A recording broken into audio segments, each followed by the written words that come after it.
Class 8 science chapter 11 force and pressure part 4। Okay, last time तक हमने force कैसे change करता है स्टेट, फिर फोर्स कैसे शेप चेंज करता है, वो सब पढ़ा था। Yes sir no? ओके, आज हम लोग पढ़ेंगे टाइप्स ऑफ फोर्स। उसमें फर्स्ट है contact force. Okay, first is the contact force और उसका एग्जांपल है muscular force. Right, obviously contact force का मस्कुलर फोर्स क्यों एग्जांपल है? क्योंकि अगर हम फोर्स लगाएंगे राइट तो उसको कांटेक्ट करने की जरूरत है। यस और नो? राइट, किसी चीज को अगर मुझे ये पाउच है उसको यहाँ से यहाँ फोर्स लगा के हटाना है तो I need to contact it. Right, yes और नो? अगर कोई इंसान यहाँ से दौड़ रहा है उसको मुझे धक्का मारना है तो उसको फोर्स कांटेक्ट करना जरूरी है। राइट, तो contact force is the muscular force. Can you push or lift a book lying on a table without touching it? क्या हम किसी बुक को ऐसे या एक जगह से दूसरी जगह टच करके बिना हम कर सकते हैं, हिला सकते हैं? No. Can you lift a bucket of water without holding it? क्या आप वाटर भरी हुई बकेट है उसको होल्ड किए बिना हटा सकते हो एक जगह से दूसरी जगह? No. Right, generally to apply a force of an object your body has to be in contact with the object. right, generally हमें किसी भी चीज को फोर्स लगाने के लिए हमारी बॉडी का उसको कांटेक्ट करना जरूरी है। Right, with the contact may also be with the help of stick or a piece of rope. When we push an object like a school bag or lift a bucket of water, where does the force comes from? This force is caused by the action of muscles in our body. Right? See, हम bag है जो school bag उसको घर से यहाँ पे लेके आते हैं, मतलब कि उसका हमने पोजीशन चेंज किया। राइट, बट ऐसा थोड़ी है कि उसको धक्के मार मार के लेके आते हैं, नहीं। राइट, आप कैसे लेके आते हैं उसको ऐसे होल्ड करके। राइट, तो उसमें कौन सा हो रहा है? तो आपकी बॉडी का जो मस्कुलर कांटेक्ट है वो उसको लग रहा है। Right, muscular force. दूसरा है कि जो बकेट है पानी की उसको भी आप ऐसे धक्के मार के नहीं हटा सकते हो।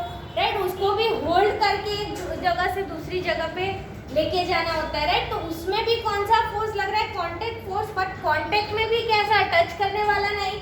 कौन सा फोर्स? मसल्स वाला। राइट, कि मस्कुलर फोर्स, इसीलिए उसमें उसका एक पॉइंट क्या लिखा है? Muscular force. Okay, so this force is caused by the action of muscles in our body.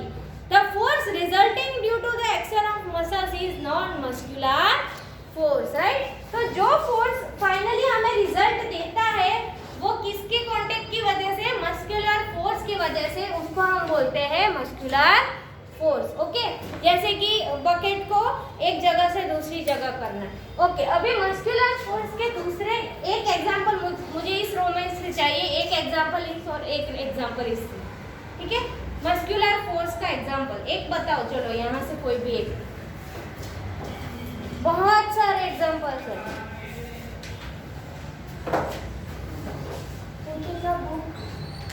हाँ, पुटिंग अ बुक तो हम एक्चुअली टच करके ऐसे भी कर सकते हैं। राइट, हटा सकते हैं। बट हाँ, पुटिंग अ बुक, बट उसमें उतने मस्कुलर फोर्स की उतनी ज़रूरत नहीं होती है। और आप सही हो, बहुत सारी बुक्स है तो उसके लिए मस्कुलर फोर्स जरूरी है। उसको ऐसे आप धक्का नहीं मार सकते हो। राइट, बहुत सारी बुक्स है तो आपको ऐसे होल्ड करके लेके जाना पड़े। Very good. Next, lifting water from a well. Lifting water from a well, very good, very good. मुझे भी यही इमेजिनेशन आया था जब मैंने पहली बार छोटे थे। Very good, lifting a water from a well. Right, कुछ ऐसे लेडीज पहले के जमाने की कैसे उसको लिफ्ट करके लेके जाती थी। Right, yes. Holding a plastic bag, हाँ, मतलब बहुत भारी है तो अगर हल्का है तो आप उसको ऐसे टच करके हटा सकते हो। बट हाँ, इट्स ओके। मस्कुलर भारी है तो ऐसे ही आप होल्ड करते हो ना। Very good. नेक्स्ट, लिफ्टिंग अ dumbbell. Dumbbell, yes, very good. Dumbbells, right, जो जिम में डंबल्स उठाते हैं, राइट, वो भी एक मस्कुलर फोर्स है ना। उसको ऐसे थोड़ी धक्का मार सकते हम या फिर ऐसे थोड़ी कर सकते हैं, नहीं, किक भी नहीं मार सकते। ओके, नेक्स्ट, इस लाइन में कैरिंग का बैग। हाँ वो आ गया, कैरिंग का बैग आ गया। और कोई?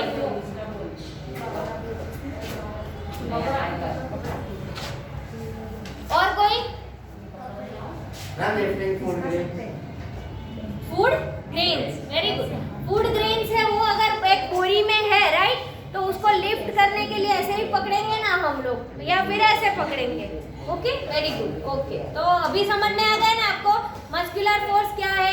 तो मस्कुलर फोर्स ऐसा एक फोर्स है जिसके रिजल्ट में हमें मसल्स की जरूरत है, राइट, जिसको फोर्स अप्लाई करने के लिए हमें मस्कुलर फोर्स की जरूरत है, राइट। बाकी हमने अब तक जो फोर्स पढ़े उसमें क्या था? या तो हम किक मारते थे बॉल को, या तो बॉल को ऐसे हिट करते थे, या तो हम उसको पुल करके ऐसे करते थे, या तो टच करते थे, राइट। ये सब चीजें ही अब तक तो हमने पढ़ी। Yes, cricket.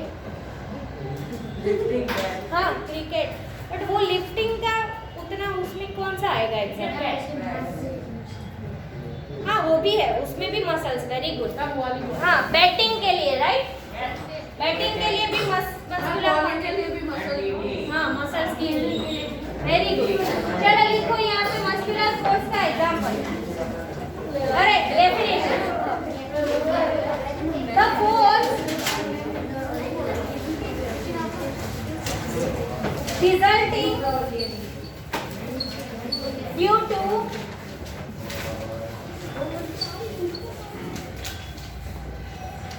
the action of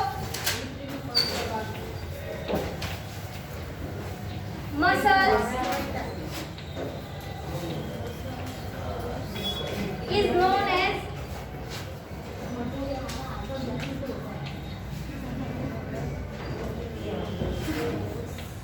the muscular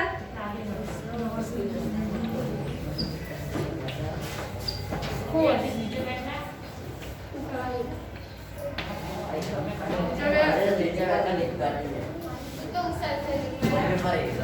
For example, holding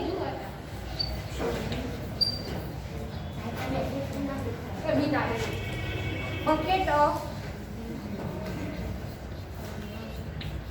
water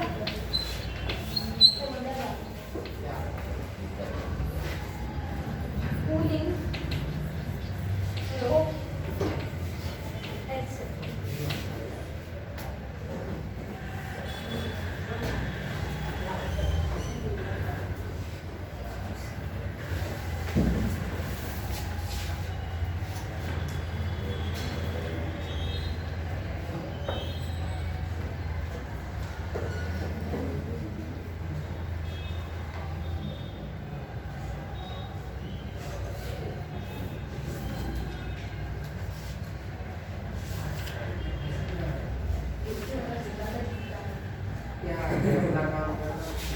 काम करना भी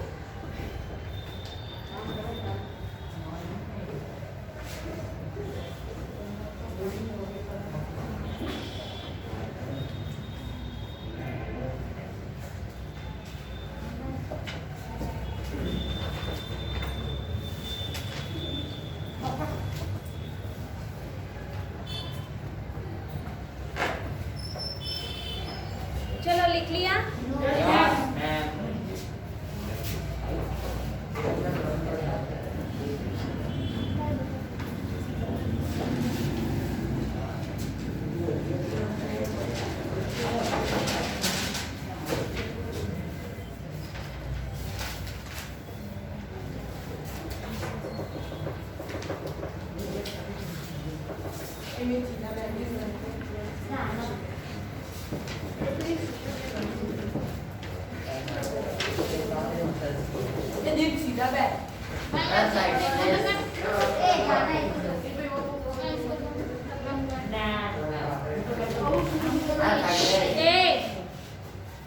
चलो हो गया।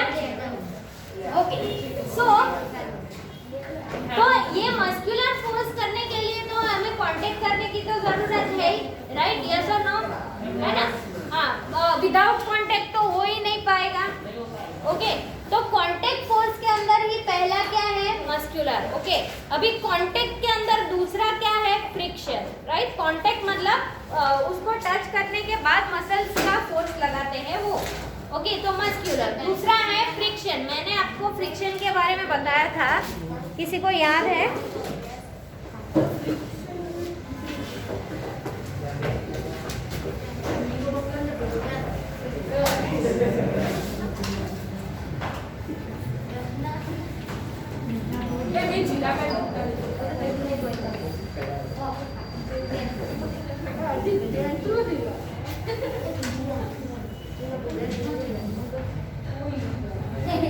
ओके, यहाँ पे देखो, इस चीज को हंसना है वो बाहर चले जाओ, इसमें हंसने की तो कोई बात ही नहीं है। फ्रिक्शन का मैंने समझाया था, right? Yes, you stand up. Friction का बोलो, what do you mean by friction force? मैंने समझाया था फर्स्ट लेक्चर में, very first lecture of this chapter. क्या?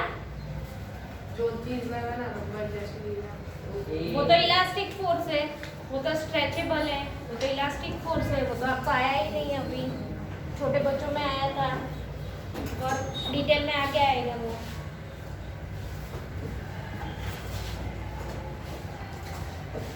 तेरी हंसी की आवाज सबसे ज्यादा सुनाई देती है। हाँ, बहुत इनोसेंट। बैठ जा, मैं बताऊं? बाजू में Satish. What do you mean by friction force?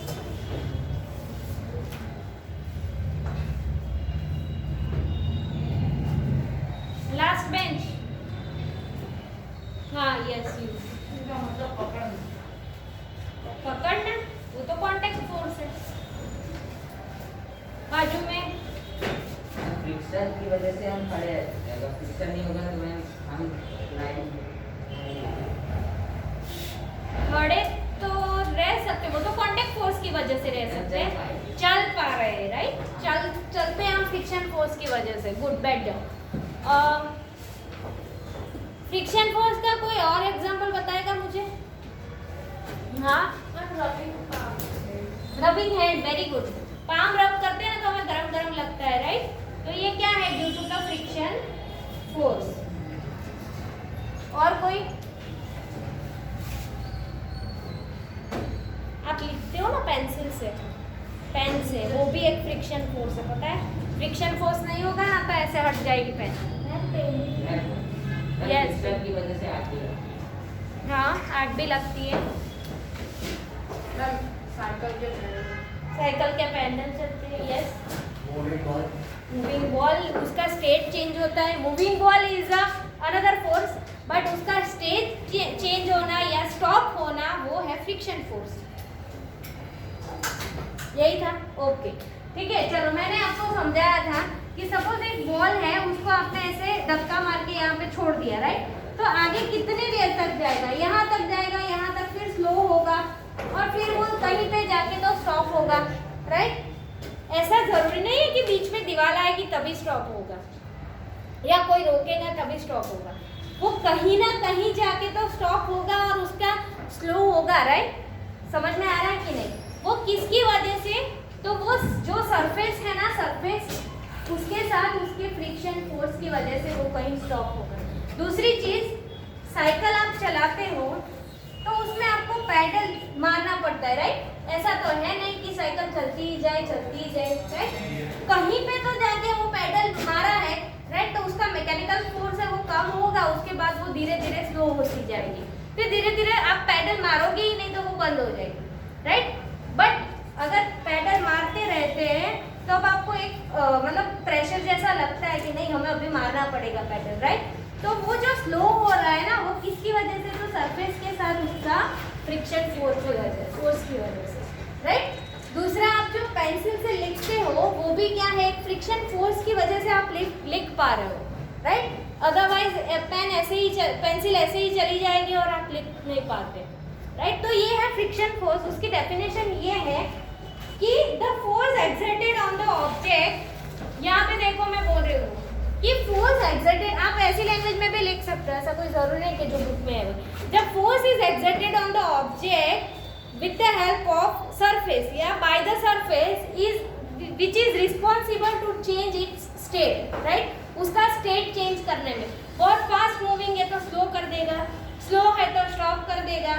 तो the force exerted on the object by surface which responsible to state its to change its state, right, it is known as friction force. Okay, वो उसका state बदलने में help करता है, उसको बोलते हैं फ्रिक्शन फोर्स। समझ में आ रहा है? हम जो चलते हैं ना वो भी फ्रिक्शन फोर्स की वजह से। अगर हम फ्रिक्शन फोर्स ही नहीं लगेगा ना तो हम जैसे केले का छिलका रखोगे ना तो क्या होता है पता है, हमारा पैर और नीचे बॉडी के बीच में फ्रिक्शन फोर्स है वो जीरो हो जाएगा। केले का छिलका बीच में रखोगे ना तो हम क्या हो जाते हैं, फिर गिर जाते हैं, राइट। बट केले का छिलका स्मूथ होता है इसलिए फ्रिक्शन फोर्स जीरो हो जाता है। बट केले का छिलका ना हो तब हमारा जो पैर है वो एंड जो जमीन है उसके बीच में फ्रिक्शन फोर्स लगता है। ओके, और इसीलिए थोड़े दिनों के बाद हमें चप्पल है हमारे वो भी घिस जाते हैं, क्योंकि वो फ्रिक्शन फोर्स की वजह से जमीन के साथ उतने ही घिसते जाते हैं, राइट, जितना हम चलते हैं। ओके, तो फ्रिक्शन फोर्स की वजह से हम चल पा रहे हैं, अदरवाइज केले के छिलके के जैसा केस हो जाता, हम चल ही नहीं पाते। फ्रिक्शन फोर्स दुनिया में नहीं होता। तो समझ में आया? यस और नो? चलो, फ्रिक्शन रीड करेगी। Yes, what's your name? Dhruvi, read करो friction. Recall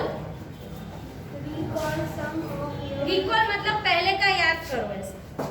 some of are your experience. A ball rolling along the ground gradually shows down and finally comes to rest.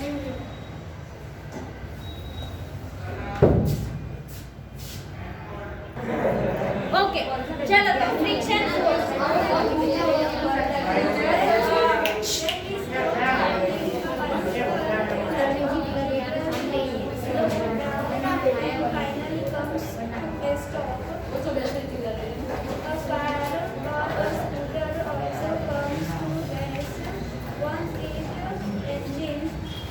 बैठ जाओ। आप रीड करो last page. Yes, ma'am recall से ना, हाँ, recall some of your activities a ball rolling along the ground gradually slow down and finally comes to rest. When we stop pedaling a bicycle, it gradually slow down and finally comes yes, slow. A car or a scooter also comes to rest once its engine is switched off. Similarly, a boat comes to rest if we stop moving. It can you add some more such experience. In all these situations, no forces appears to be acting on the object. Yet, as speed gradually decreases and they comes to rest after some time. What causes a change in their rate of motion? Could some force be in object? Can you guess the direction which the force must be acting in each case? The force responsible for changing the state of motion of the object in all these examples in the force of friction. Yes. See, तो आपको question हो रहा होगा कि ये friction force कौन सी direction में होता है, ऑपोजिट डायरेक्शन में कि सिमिलर डायरेक्शन में, राइट। ऑब्वियसली वो स्पीड को स्लो करता है तो कौन सी डायरेक्शन में होता होगा, ऑपोजिट डायरेक्शन में, राइट। अगर आप यहाँ पे कोई दौड़ रहा है, ओके, वो यहाँ से दौड़ के जा रहा है तो एक मिनट बैठ जाओ। अगर वो यहाँ से दौड़ के जा रहा है, आप उसको सिमिलर डायरेक्शन में धक्का लगाओगे तो उसकी स्पीड बढ़ेगी, राइट। बट अगर कोई दौड़ के आ रहा है सामने से और आपको ऑपोजिट साइड में उसको फोर्स लगाओगे तो उसकी स्पीड घटेगी। तो ये लॉजिक है, इसमें रट्टा मारने की जरूरत नहीं है कि फ्रिक्शन फोर्स में उसकी स्पीड कम हो रही है ना, राइट। तो friction force obviously opposite direction में लगता होगा। यस और नो? ओके, चलो नेक्स्ट फ्रिक्शन फोर्स की डेफिनेशन हम लोग लिखेंगे। Thank you.